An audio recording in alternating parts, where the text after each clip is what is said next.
반격을 준비하던 조연주에게 정말 뜻밖의 소식이 들려왔습니다. 안유진에게서 걸려온 전화였는데요. 류승덕의 USB를 입수해서 한강식의 죽음에 대해 알게 된 직후였죠? 그러나 한성애는 조연주보다 한 발짝 빠르게 움직였습니다. 조연주가 가지고 있는 카드가 한주 공장 내부의 CCTV라는 것을 눈치챈 것인데요. 그걸 예상한 한성애는 정도우를 화재 사건의 범인으로 자수시켜버렸습니다. 애석하게도 CCTV에는 복도에서 있었던 일만 담겨 있었는데요. 여기서 정도우가 끝까지 자기가 한 짓이라고 우겨버리면 한성애가 한강식에게 저지른 짓은 끝까지 밝히지 못하게 되어버리고 말겠죠? 그러나 정말 의외의 인물이 나타나서 한성애가 한 짓을 폭로하게 만들 것 같다는 단서가 있었습니다. 정도우의 진술은 아주 단호했는데요. 장부 조작을 폭로하는 것 때문에 한성애와 한강식 사이에 언쟁이 있었다는 것까지만 사실이었는데요. 한성애는 먼저 그 자리를 나가버렸고 쫓아나오는 한강식을 막는 과정에서 한강식이 책상에 머리를 부딪히고 쓰러졌다고 진술했습니다. 그러나 한강식을 그렇게 만들었던 사람은 정도우가 아니라 한성애였죠? 한성애는 자기가 없으면 정도우를 지켜줄 사람도 없으니 잘 생각하고 행동하라면서 정도우에게 불을 질러서라도 이번 일을 무마하라고 지시했는데요. 정도우는 태권도 국대 상비군 출신에 유독 검도 유단자였지만 머리가 썩 좋지는 않은 편이라고 소개되어 있습니다. 시합에서 작전이라는 것을 쓸 줄 모르고 무작정 덤비기만 해서 번번이 국대에서 탈락했다고 하는데요. 불을 질러서라도 일을 무마하라는 한성애의 말을 정도우는 고지곧대로 듣고 정말 공장에 불을 지르게 된 것 같습니다. 정말 시키면 시키는 일만 할 줄 아는 인물이었는데요.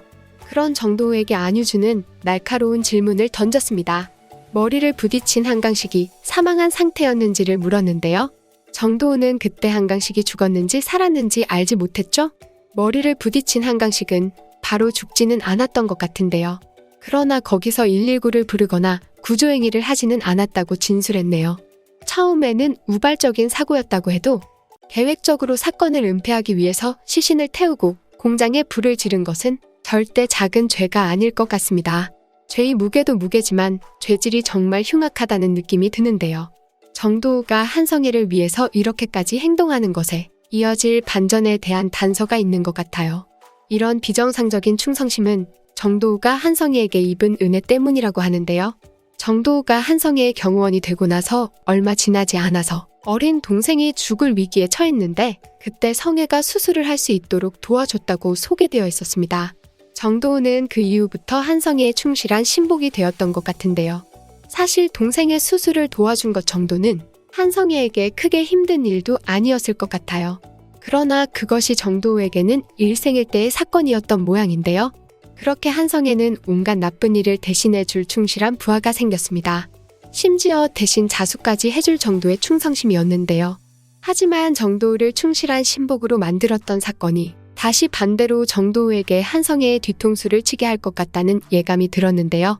한성애에 대한 충성심은 어린 동생 때문이었는데요. 조연주는 그런 점을 파고들 것 같습니다. 정도우가 이렇게까지 한성애에게 충성을 바치는 이유를 캐내서 그 충성심을 건드릴 것 같은데요. 그게 바로 정도우의 동생이라는 것을 알아내겠죠? 안유준에게 끝까지 자기가 저질렀다고 발뺌을 하던 정도우에게 정도우의 동생을 보여줄 것 같은데요. 단순한 정도우가 동생 앞에서까지 거짓말을 할 수는 없을 것 같아요. 동생에게 실망을 안겨주지 않기 위해서라도 결국 정도우는 그날 있었던 일을 모두 실토하게 될 것 같다는 생각이 드네요. 그렇게 정도우의 증언과 CCTV 증거를 확보한 조연주가 한성애에게 마지막 일격을 날리게 될 것 같습니다. 지금까지도 시원한 모습을 많이 보여줬는데 마지막까지 시원한 모습을 기대해도 좋을 것 같네요. 여기까지 드라마 언니였습니다. 시청해주셔서 감사합니다.